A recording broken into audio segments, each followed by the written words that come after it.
আমি চৈতালি আবার এসেছি নতুন একটা রেসিপি নিয়ে। আজকে রান্না করব একদম নেমন্তন্ন বাড়ির স্টাইলে পুঁই শাকের চচ্চড়ি। মাছের মাথা তেল দিয়ে পুঁই শাকের চচ্চড়ি।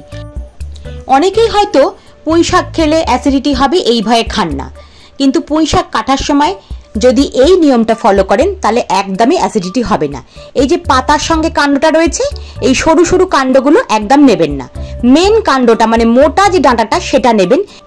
এই যে মোটা কাণ্ডটার সঙ্গে যে ছোট ছোট ডাঁটিগুলো আছে এগুলো কেটে পরিষ্কার করে ফেলে দেবেন, এগুলোও নেবেন না। হ্যাঁ, প্রথমে সামনের টুকু যে কচি ডাঁটা বা শাকটা আছে পাতাটা সেটা নেবেন। মানে আমি বলতে চাইছি মোটা কাণ্ডর সঙ্গে যে পাতাগুলো বেরোয় সরু সরু কাণ্ড থেকে, সেই সরু সরু কাণ্ডগুলো নেবেন না, ওইগুলোই কিন্তু অ্যাসিডিটি ফর্ম করে। এটা আমার কথা নয়, এটা আমার শাশুড়ি মা আমাকে শিখিয়েছেন, আমি সেই কথা থেকেই আপনাদের কাছে এটা শেয়ার করলাম। পুঁই শাক চচ্চড়ি করতে পুঁই শাক তো লাগছেই, মাছের দুটো মূলো নিয়েছি, কুমড়ো নিয়েছি, একটুখানি আলু আর ঝিঙে, সব আনাজ কেটে নিয়েছি, বেশ কিছুটা পেঁয়াজ কেটেছি, আর অনেকটা পরিমাণ রসুন থেঁতো করে রেখেছি, আর কিছু গোটা রসুনও রেখেছি, আর নিয়েছি অনেকটা পরিমাণ মাছের তেল বা তেল পোঁটা যেটা আপনারা বলেন। আর পুঁই শাকটাকে আমি কি করেছি সেটা পরে বলছি। প্রথমে মাছগুলো নুন হলুদ মাখিয়ে নিই, মানে মাছের মুড়ো মাছের তেলে একটু নুন হলুদ ভালো করে মাখিয়ে নিতে হবে, কারণ এগুলো ভালো করে না ভাজলে আঁশটে গন্ধ ছাড়বে। এটার ফার্স্ট কাজ হচ্ছে মাছের মুড়োতে নুন হলুদ ভালো করে মাখিয়ে মুড়োগুলো লাল লাল করে ভেজে নেওয়া, এবং মাছের তেল পোড়াটাও ভালো করে ভেজে নেওয়া। আমার নুন হলুদ মাখানো হয়ে গেছে, এবার কড়াইতে সর্ষের তেল দিয়েছি। এই রান্নাটা কিন্তু সর্ষের তেলেই ভালো হবে, সাদা তেলে করতে যাবেন না। মাছের মুড়োগুলো আগে ভালো করে লাল করে ভেজে নিই, তারপরে মাছের তেলটা দেব। মাছের মুড়ো আমার ভাজা হয়ে গেছে লাল লাল করে, এটা তুলে নিয়ে ওই তেলেতেই আমি মাছের তেল বা তেল পোঁটাটা দিয়ে ভালো করে ভেজে নেব। মাছের তেল পোঁটা কড়াই দেওয়ার সঙ্গে সঙ্গে কিন্তু হাতে একটা ঢাকা রাখবেন, ভীষণ তেল ফাটে, সেটা আপনার স্কিনে ক্ষতি হতে পারে। মাছের তেল এক হাতে দেবেন আর অন্য হাতে ঢাকাটা রেডি করে রাখবেন, তা না হলে কিন্তু মহা বিপদ। মাছের তেল আমার ভালো ভাজা হয়ে গেছে, এবার আমি ফোড়ন হিসাবে একটু 5 ফোড়ন আর শুকনো লঙ্কা ফাটিয়ে দিয়ে দিচ্ছি। এরপরে দিয়ে দেবো রসুন থেঁতো করে যেটা রেখেছিলাম সেই রসুন থেঁতো করাটা। রসুন থেঁতোটা দিয়ে একটু ভাজা ভাজা মতন করে তারপরে কিন্তু আমি পেঁয়াজ কুচিগুলো দিয়ে দেবো। পেঁয়াজ কুচি কিন্তু খুব পাতলা পাতলা করে কাটবেন, মোটা মোটা পেঁয়াজ কুচি কিন্তু এতে ভালো লাগবে না। পেঁয়াজটা দিয়ে ভালো করে ভাজা ভাজা করতে হবে।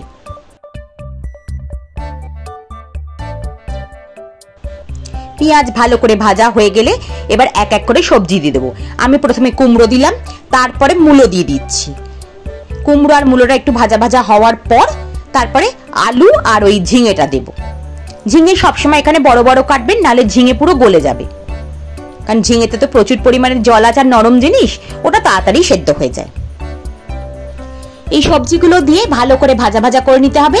তারপরে দিচ্ছি আলুটা দিয়ে এবার একটু ভাজা ভাজা করার পর নুন হলুদ লঙ্কা গুঁড়ো, যেগুলো রেগুলার মশলা আর কি, সেগুলো দেবো।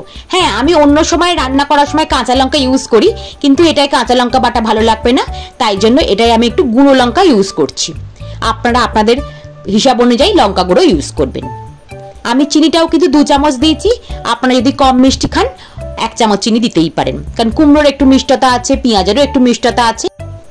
এই শাক চচ্চড়িতে কিন্তু জিরে গুঁড়ো ধনে গুঁড়ো এইসব কিন্তু পড়বে না। অনেকে হয়তো এই শাক চচ্চড়িতে সর্ষে বাটা দিতে পছন্দ করেন, সেটা কিন্তু নিরামিষ পুঁই শাকের চচ্চড়ি হলে।